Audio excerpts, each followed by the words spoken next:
Hey y'all, it's Zoe. Welcome back to another video on my channel. In today's video for National Adoptee Awareness Month, I'm going to be doing one of my Q&As. So I actually am going to do two Q&As this year because I've been doing a just regular Ask Me Anything on like all the odd years. Like it didn't happen that way, it just kind of came up that way. So I kind of want to keep it a thing as like every other year I get to do like an updated Q&A where you all can just ask me anything you want. And I've also done like adopted and dating Q&A. I've done like answering Google's most asked questions kind of Q&A. So this year I wanted to do an adoptee in grad school / adoptee in Taiwan Q&A. I didn't get a lot of adoptee in Taiwan questions. I did film a couple of videos about what it was like being in Taiwan, so you can go check out those videos, but I did get a couple of questions about being an adoptee in grad school, so I wanted to make a video where I answer these questions. You can always ask me questions or find more Q&As on my Instagram. You can also always comment them down below and I will add to my Instagram collection. So if you would like to ask me any questions for my Q&A that will be posted at the end of the month, it's literally just an ask me anything, so you can ask me any kind of adoption related questions. So let's get into this video. Okay, so just for some context, in case you're new to my channel, I'm currently in an MSW program, which stands for Master of Social Work, and I'm going to graduate in December. I'm also adopted. I'm a Chinese international transracial adoptee, and so I wanted to kind of make this video just to describe what my experience has been like as an adoptee. So I kind of just wanted to make this video to see what questions you all come up with when it comes to being an adoptee in grad school. So the first question I got is, how did being adopted influence getting your MSW? So this is actually a really good question because MSWs are so versatile. Like you can go literally anywhere with it and do so many different things with it.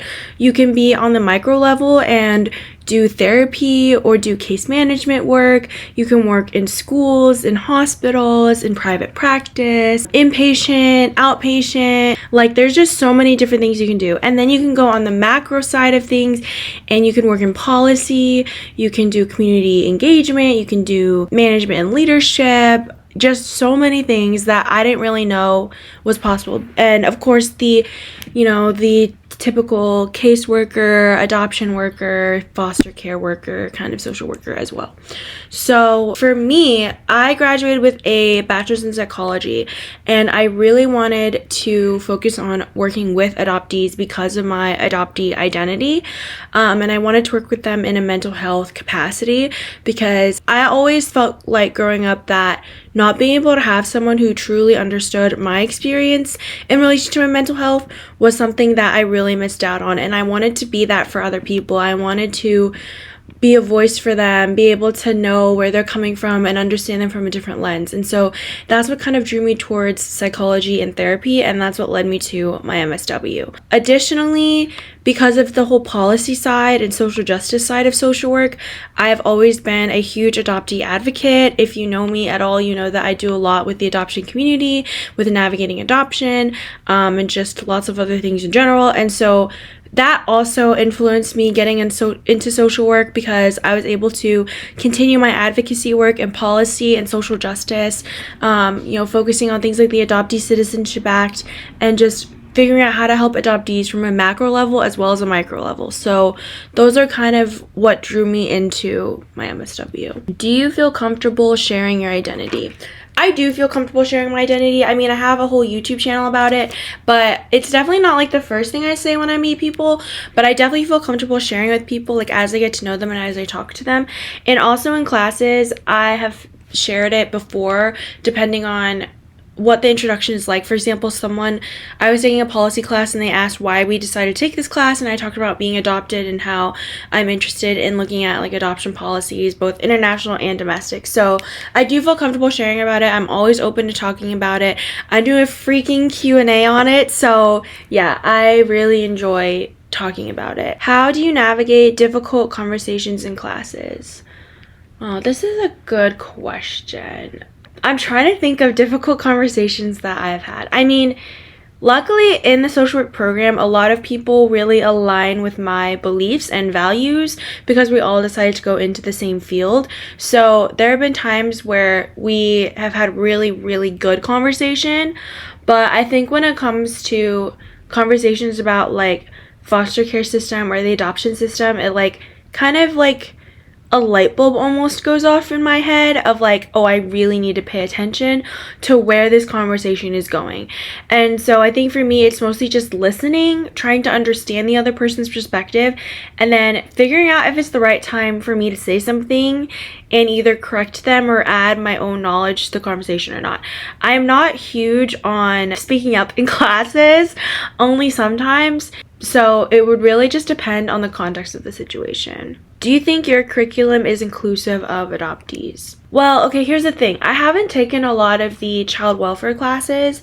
So they offer classes on like child maltreatment, actually doing home visits, things like that. So I feel like I can't really speak much on that. But I have taken a lot of classes that deal with the more clinical side, so how to practice different modalities of therapy and doing simulations like a CBT simulation or in a motivational interviewing simulation. And I feel like in those instances, there are times where maybe it could be more inclusive in terms of background and identity. I talk about this a bit, but I hate the word real, like real parents, real mom, real dad. Just say biological. If that's what you mean, just say biological. Or you don't even have to put anything. Just say mom and dad or grandma and grandpa.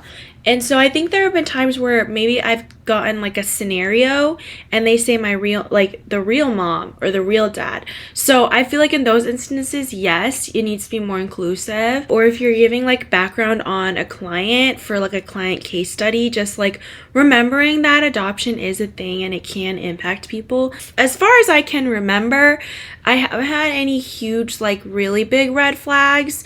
So yeah. There's that. How has being adopted impacted you professionally? I mean, I kind of answered this in one of the first questions, but I do still really want to work with adoptees. After doing this program, I'm not sure if I still want to do therapy. I could definitely see myself doing like private practice or potentially doing like psychoeducation kind of therapy, but I do still really want to work with adoptees, and if I were to go into private practice, I'd want it to be with adoptees. I've really gotten into my policy classes, and so I'm a lot more interested in policy, especially policies that affect adoption and foster care. So focusing my time on that as well. So those are some of the like areas of focus that I am still interested in, which I came into school being interested in. So good to know that my interest stayed the same, I guess. Okay, and then the last question is, how do you manage potential triggers? I mean, I think it can be a lot sometimes when you're talking about really heavy topics and maybe topics that hit close to home. So I think it's just figuring out what works for you. As someone who teaches therapy, I know a lot about emotional regulation and distress tolerance techniques, grounding, mindfulness, things like that. I'm not the kind of person that wants to make a scene, but if someone is like spewing lies, then I don't know if I want to like sit silently. So it's honestly figuring out what works for you. Sometimes what works for me is reflecting through writing, approaching them one-on-one, talking it out with a friend or a professor. So really just figuring out what works for you and finding like your own coping skills. So I hope that made sense. I don't know if that made sense, but I really hope that made sense. So yeah, those were all the questions that I got. So I appreciate everyone who submitted questions. If you have any more questions for me, feel free to ask them in the comment section. But otherwise, I will see you all in next week's video. And don't forget, I will be doing another Q&A at the end of the month if you want to ask me anything for that. So I will see you all next week. Bye!